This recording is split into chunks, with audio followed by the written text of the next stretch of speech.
Welcome to Gaining the Technology Leadership Edge, a podcast for tech executives. We provide strategies and tactics to help executives succeed and further their career goals. With interviews from industry experts, leaders, and innovators, this show will surely get you on the edge of your seat with thought-provoking advice on how to stay ahead of the competition. Welcome to Gaining the Technology Leadership Edge, a podcast exploring the latest trends, technologies, and insights in technology leadership. We'll discuss the most important topics and ideas shaping the industry today, from emerging technologies to digital transformation and beyond. Join us to learn all the juicy secrets of tech leaders, their biggest successes and failures, on our quest for gaining that all-important technology edge. So are you ready? Let's get started. Today's guest is Dr. Nelva Lee. She's the founder and CEO of Midio Technologies, a diversity, equity, and inclusion consulting firm and medical and court interpreting and translating training institute. That's a mouthful. Dr. Lee authored several books, including Be the Superhero of Your Story, a personal responsibility development guide. Dr. Lee has over 20 years of experience in healthcare and over 10 years in academia as an adjunct professor. She's the chair of the board of Bridge Wellness South, board member of the Department of Community Health of Georgia, and a former candidate for State Senate in District 17. So welcome to the show, Dr. Lee. Thank you for having me. Pleased to meet you. So I find it interesting. Tell me a little bit about the story behind Be the Superhero of Your Story. Well, thank you so much, Mike, for starting off with that one. During the pandemic, I received a lot of reports, really, of youth, young people, early teens, late, adults, early adults that were suffering from a lot of anxiety and depression. And really, it stemmed from just the overwhelming nature of the crisis, of the pandemic, whether it was isolation, whether it was facing, death of a family member, whatever it might be, it was really causing a lot of emotional consternation. And my own background is one where I faced a lot of challenges in my early childhood. And I had to overcome not just depression, but PTSD. And I was able to do that. And I have written books in the past that are more autobiographical, but this one is really about just giving people the tools to navigate life's crisis. We can't control circumstances. We can only control our responses to them. And that is one of the main tenets, not just of my life, really, but also of my diversity, equity, and inclusion consulting firm. Is we really try to equip not just the employers with the knowledge for what is diversity, how to create a diverse, and equitable, and inclusive environment for their employees, but we also try to equip their employees with knowledge on how to navigate different cultures, but more importantly, how to navigate our own emotions, our own responses to challenges. Because if you have mature, well-connected, well-versed, people with high emotional IQs, then you will be able to have a very cohesive team.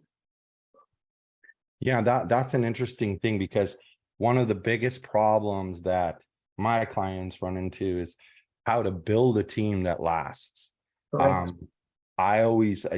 of that, I use a term for their staff called a tech army. So I just say, if you think about it, soldiers are very loyal to their command. I mean, at least they're supposed to be. And what is it that the military is doing to create that? And I think that if leaders looked at their team more the way the military looks at their soldiers, I think that you would see that, you want to make them feel like they're part of the solution and not part of the problem, that sort of thing. And, I saw a statistic. I used to work for a restaurant delivery company, and I saw a statistic once that for every positive comment that you get, there's about 100 negative comments behind it. And if you think about that, that's something that needs to change with staff, right? You have to be more positive with them. So that's kind of interesting to hear, because most people look at it like, I'm the boss, they're the staff, they do what I say. But I think people forget that their staff turns them into the quote, superstar. I like to use the word superhero, because that's, it kind of turns them into if they handle it correctly, they become a superhero to their staff. I see it a lot on LinkedIn, like the graphic post that'll say, would you rather work for somebody who tells you what to do or explains to you how to do it? I think that's a subtle difference. So tell me a bit about Midio Technologies. Like, what is it that you specialize in? How did it come about? That sort of thing. So we have been in business for over 20 years. We started off as a training company. I saw a need. My background is healthcare administration, my degree is in healthcare administration. And so as a director in a large public hospital here in Georgia, you guys might know Grady, one of the programs in my facility, or my department rather, was interpreting services. And so we were in charge of making sure that all of our staff, all of our patients received the best quality language services there was. And my task specifically when I got on the job was to make sure that everybody was fully trained and qualified. And it became a very difficult task because I had people from different languages, different shifts, you name it. And so we went about becoming a world-renowned hospital because of how we addressed that issue and how we solved for that issue. And I created Midio as a response to that. I wanted to bring our knowledge to the marketplace, whether it was hospitals, law offices, you name it, technology organizations. And over the years, we've just added to those services. So not only do we provide training for medical interpreting and translating, we provide those services. And then we also now provide the DEI consulting services as well. And how much has the DEI consulting expanded of late? Because I know, unfortunately, I know it's been like talked about for decades, but it seems like only recently that it's become, and by recently I mean like maybe last 5 to 10 years, right, that it's become a hot button, like a real something that people are, and when I say hot button, I don't mean like a fad. I mean, suddenly people are paying attention to the actual issue rather than kind of giving it lip speak. They're actually doing something about it. So tell me about that. Like how big has that grown for you of late? Yes. Well, I want to kind of circle back to one of the things that you were talking about earlier about how staff really are they'd rather be motivated, right, than micromanaged. Basically how I interpret what you said. And the thing is that a lot of companies, right, in particular, because they are growth-centered, revenue growth-centered, they don't really invest in the people part of it. And that's where you're getting this focus on DEI now, I believe, is sort of like conversion, because now employees are realizing their power, right? They're realizing their need for self-actualization, etc. That's where we get the Great Resignation, really, that we've seen in the last couple of years, where people are rather much more desiring to open up their own companies rather than continue to work in the rat race or the hamster wheel. And if you're going to create an organization that's going to empower people and make them feel like they are micro entrepreneurs, if you will, that they are really in charge and have that self-actualization, you have to create a culture. And basically what you were talking about earlier, where it's camaraderie, where it's growth-centered, not just the growth of the company, but the growth of the individual. And I think that's really where you're seeing this need for DEI services and DEI consulting, is because companies are waking up to that need finally, which is a good thing. But so are employees. Employees are working up to the need that they want to be treated a certain kind of way by their employers, and that they deserve that. And so we basically come in and we allow you the freedom, and we guide you to where you want to get to, your ultimate goal of having a really engaged employee-based group, an engaged team, where employees that are even remote can feel that engagement and that support from their work organizations. Do you ever run into the people, the situation where the employee decides they want to go out on their own and start their own business because they don't feel like they're being treated the way they should be, but then they kind of perpetuate that same behavior at the company that they start? Yes. Yeah. Because we don't have the tools, right? Yeah. We think that we would do a better job, but we don't have the tools to be able to. Exactly.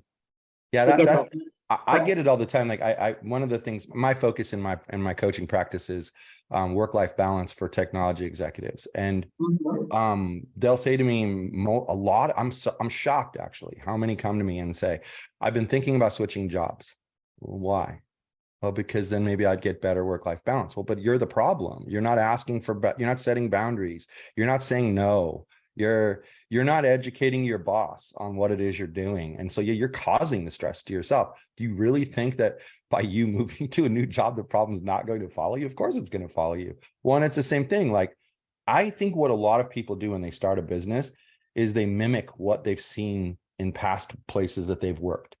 And unfortunately, if they don't take the time to hire, like if diversity is a big issue for them, they want to make sure that, all the DEI touch points are hit, then they need to hire a company like yours to, at the very least, set up the initial approach for them and be like, these are the things you need to focus on. Here's the kind of policies you need to have in place to make sure that you're encouraging this. And I think that's where it comes down to, people don't know what they don't know, right? So they think that they're going to move to another place and it's going to and they're going to open their own business and it's just going to be the greatest place to live or work. And then no one wants to work there because it's literally a carbon copy of every other place they've ever worked. So that's kind of, I'm glad to see that you agree with that, because I hear people all the time, I'm starting my own business and I'm going to change this. And then they start their own business and it's like, looks exactly like where you were working before, only now you're in charge. It's the only thing I see different. So in a sense, all they really were saying was, if I was the boss, it would be better. But I think, how do you get people to understand that, there's, when it comes to work, some things are their responsibility and some things are the boss's responsibility, but that by doing your part, it helps everybody else. How do you get people to understand that? So basically you're asking, how do I motivate? Yeah.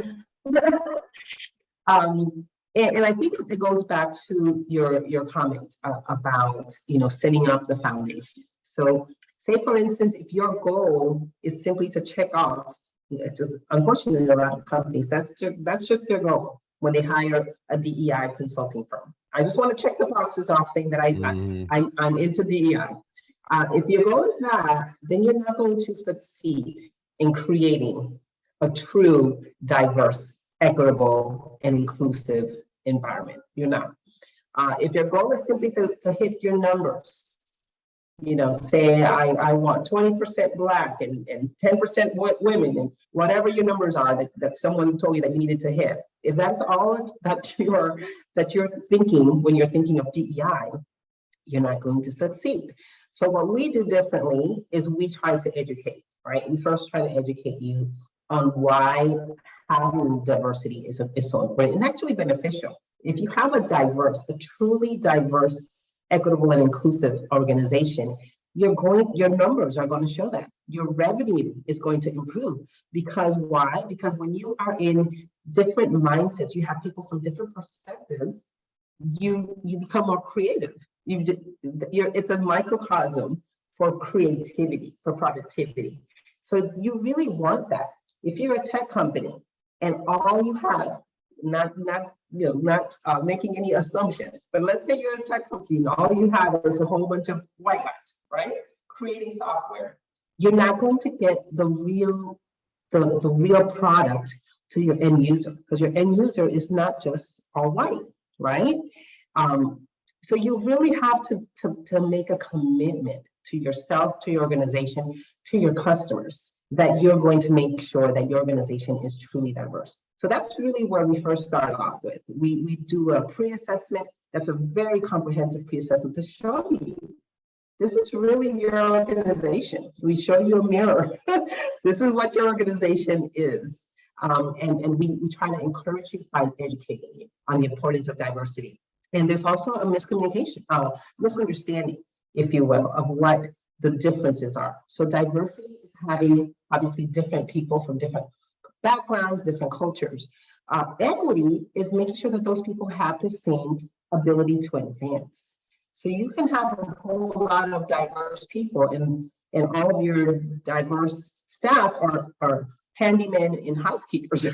your numbers show, but you don't have them in the proper places. They're not all being able to advance equally. It's not a diverse organization. So if you're not seeing people of different colors and races and cultures in your C-suites, you're not a diverse organization. And then when it comes to inclusiveness, you might have those people in your organization, but do they have a voice? Do they have the ability to point out areas based on their perspectives? Do they have a voice? If they don't have a seat at the table, they're on the menu, right? They're not part of the conversation. And so we encourage by educating. And so that was just a little snippet of what we do. But really, if you hire us, you're not going to get someone that's going to just allow you to check off a box. Basically.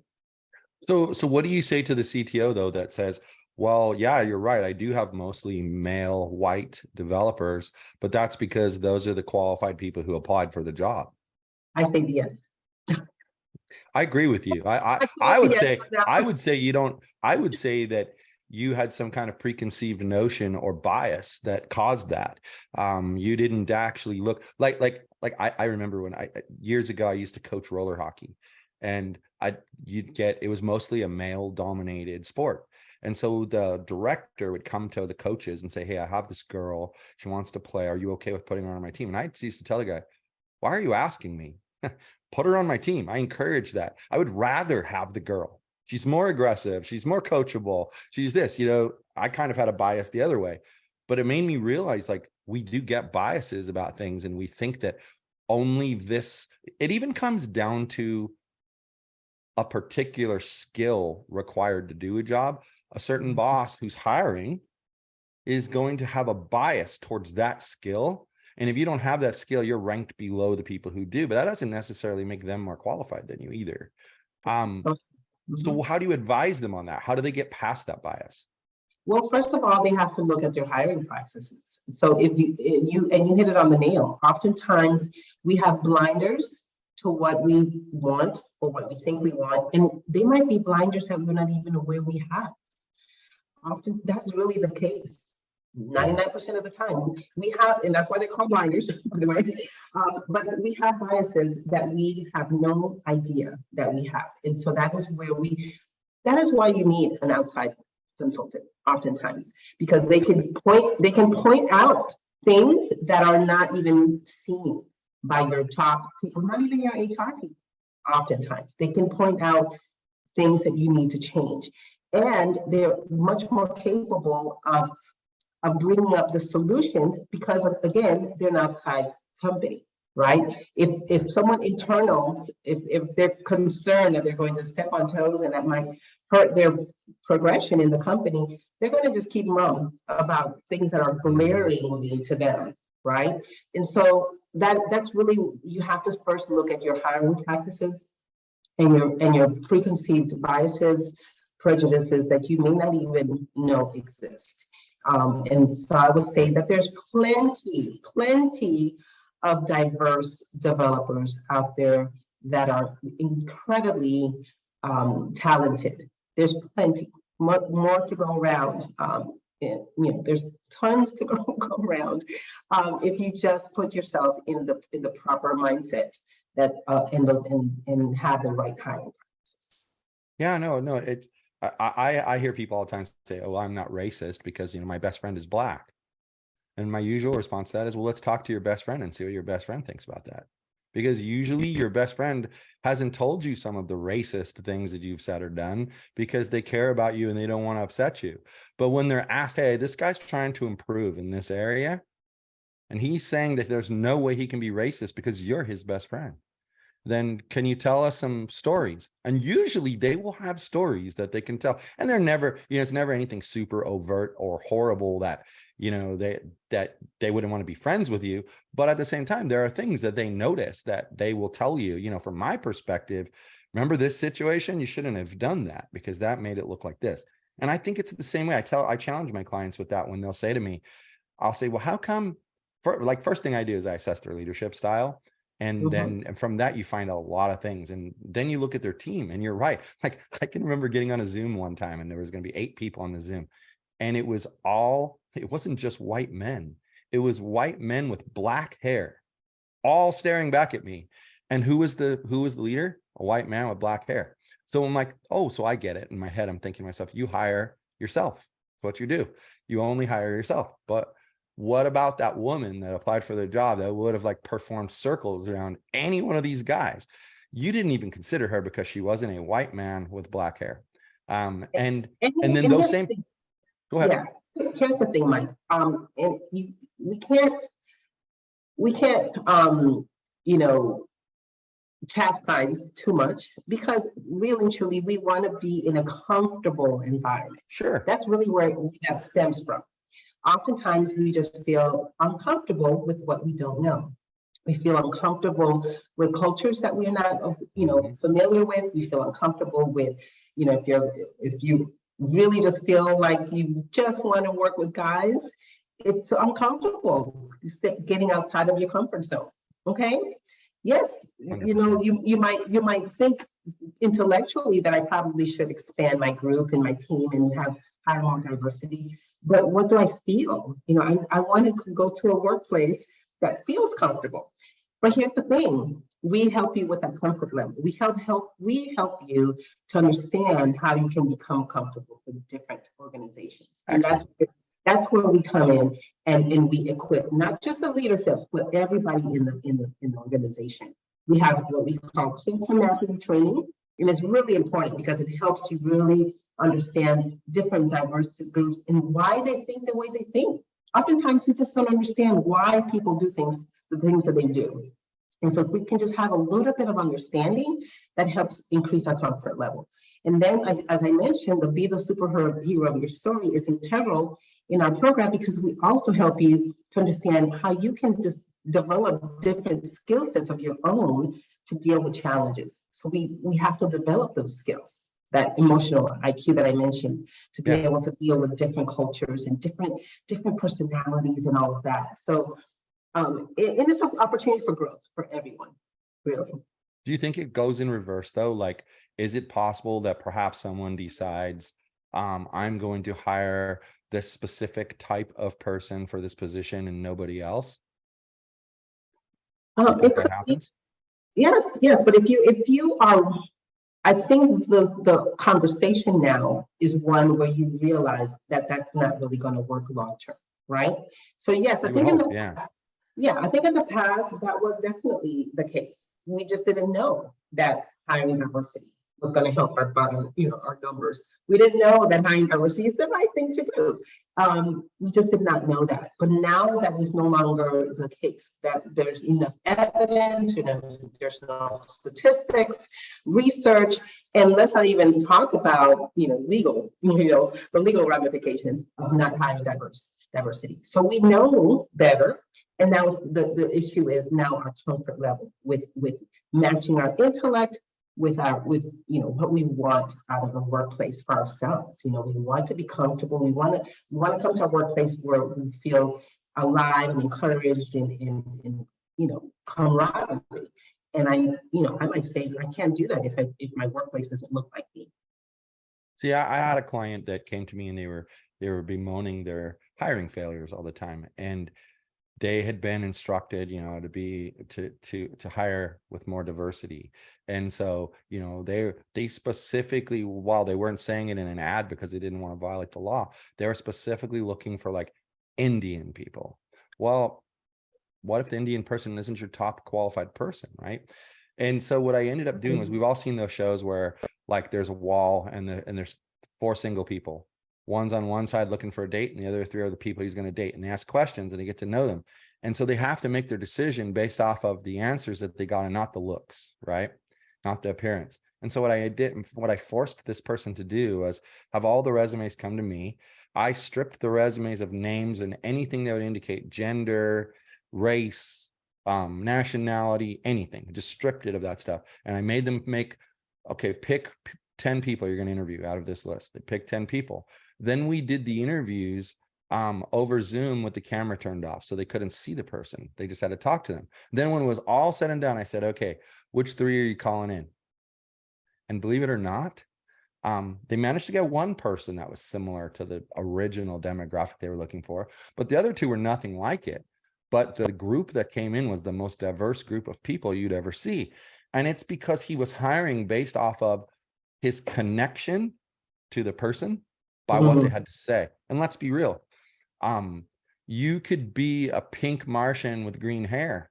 If you connect with me, you connect with me. I mean, it doesn't matter. But yet, if I knew you were a pink Martian with green hair, it might bias me towards not hiring you. And it's sad, but hiding who they were from this person.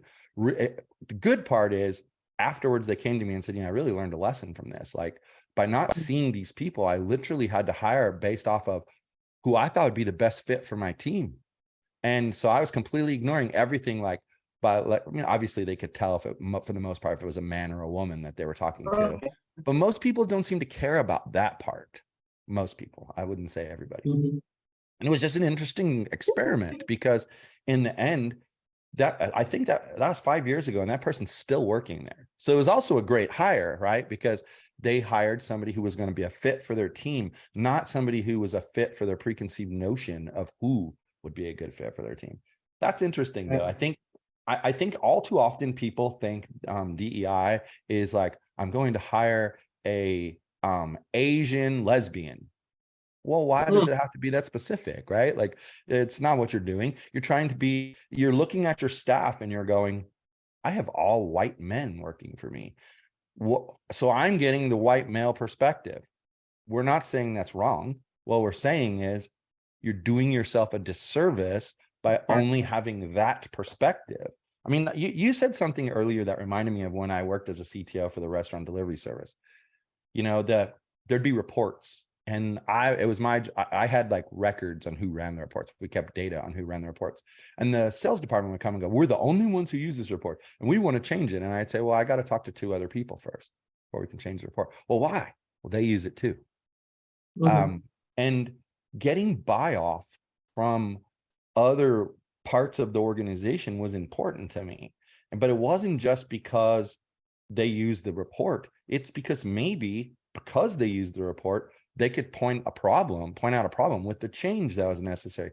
Their perspective was important to me. Even though it was technically a sales department report, the operations manager had a clue about whether it was working or not. And they'd say, but he's the operations manager. Why does it have anything to do with sales? Well, he runs these reports and he uses them to help his team. If I take that away from him, I'm harming his ability to do his job.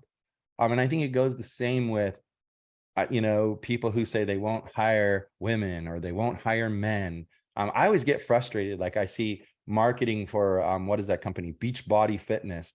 And all they ever talk about is they want to hire women. They want to hire women. They want to hire women. And I say, well, if you want to eliminate half the population from your potential customers, you go for it. But you're doing yourself a disservice. I think, is it possible that they could end up with mostly women? Sure, because that's who's interested in the job, maybe.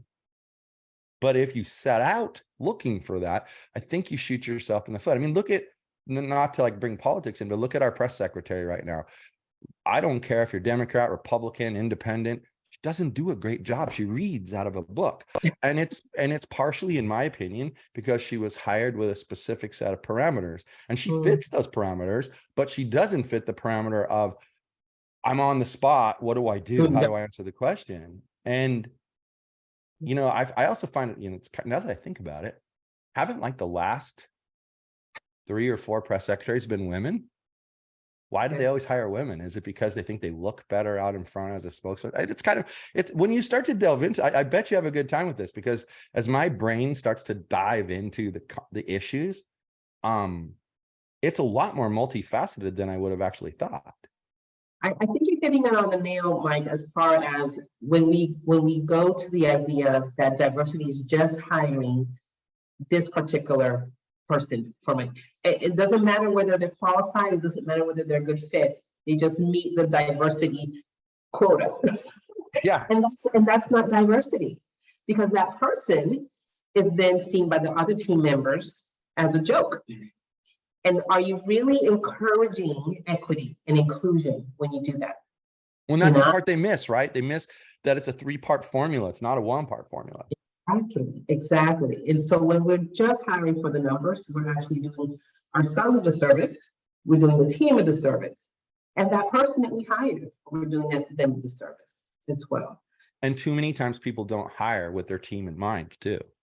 I mean, I have a program that I call, it's part of my master program called the PACE system. And essentially, it creates alignment on accountability. It creates alignment on collaboration. And I can remember using it in my teams, and I'd take 2 people who maybe were uncomfortable with one another, and I'd give them a small project. And then the next thing, they're like going to lunch together, they're best friends, because you exposed them to one another and they were a little afraid of each other. But when you put them together, and nothing like, I would never make it something where they'd have to spend like 8 hours straight together in a closed room, because that's making them even more uncomfortable.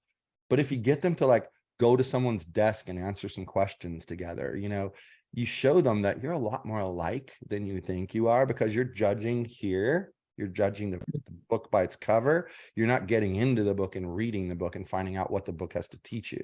So that's interesting. I mean, I actually hope that more companies, I mean, I'm sure they do, but I hope more companies like yours exist, because you're not standing here saying, it's interesting because you're not standing here saying it has to be, you got to have this percentage of this kind of person, this percentage of this kind of person. What you're literally approaching it from the standpoint of, you need these perspectives in order to grow faster. And I completely agree with you. Like, I even have, my wife and I basically run most of our businesses together. But what we do when we have a new idea is we have trusted advisors. We have some employees that work with us that we trust, and we give them the idea and say, poke holes in it. Tell us what's wrong with it, because we're too close. We would just yes each other to death.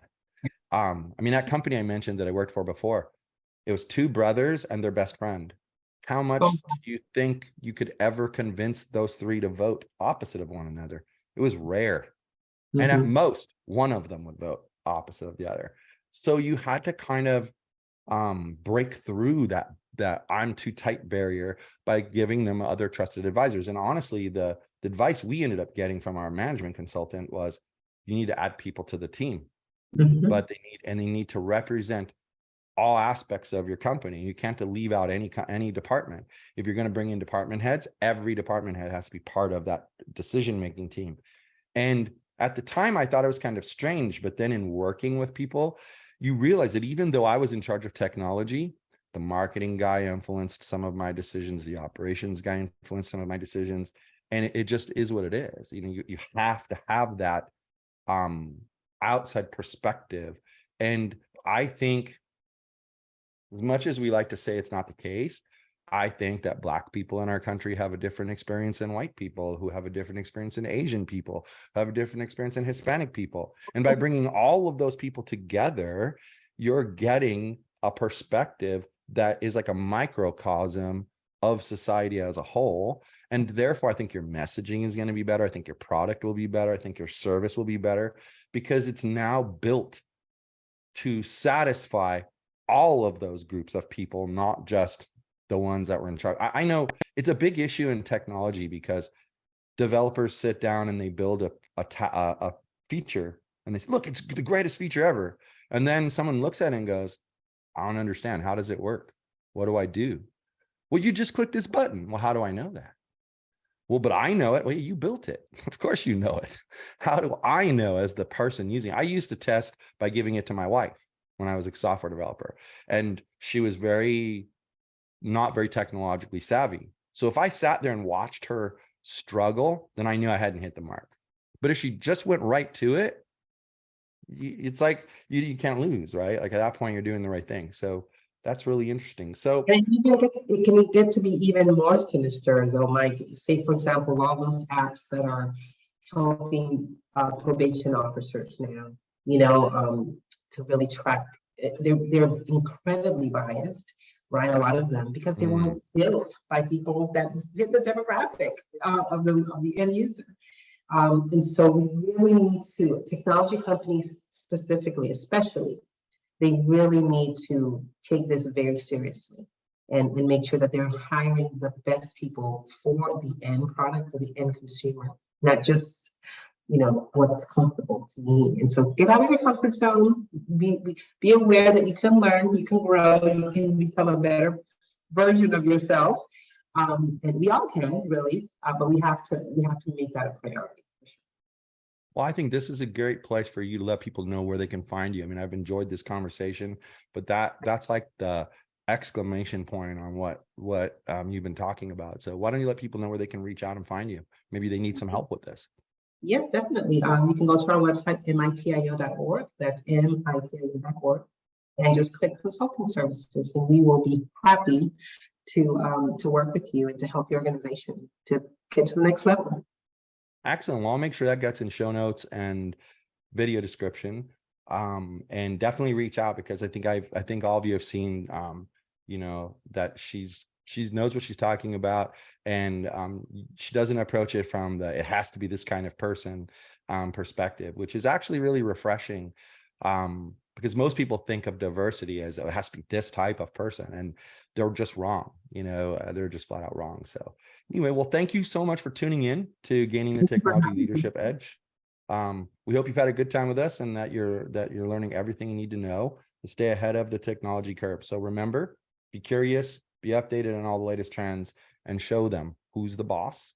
Until next time, we'll be back with plenty more techie tips and tricks so you can stay on top of your game. So thanks so much for being here. Thank you for having me, Mike. Take care.